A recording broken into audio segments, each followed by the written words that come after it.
আসসালামাইকুম মনোরাবি এখন কেন আছো? আশা করি আলহামদুলিল্লাহ ভালো আছো। এই তোমার নাস্তা বানানো স্টার্ট করে দিই অলরেডি। এক তালি দুই তালি বানাই হাই ফ্রাই করি, কিন্তু হাফ বাজা করে নিল এখানে এর তন্ডার ফিরে সব 2-3 মাস তাইলেও কোনো সমস্যা নাই। মানে হাফ ফ্রাই করে রাখিলে নষ্ট হওয়ার চান্স হবে নাই। আমি হাফ ফ্রাই করে রান্নাটা শেয়ার করি চাইতাই তখন ভবিষ্যতে হাজত আইবে।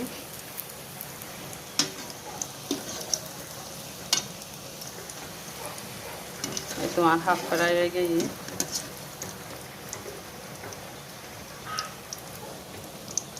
দেখুন না, এখন অনরন্তন উপর লগ্গ লাগিলেও সমস্যা নাই, নষ্ট হওয়ার চান্স হবে না। আবারও দিই না দেখা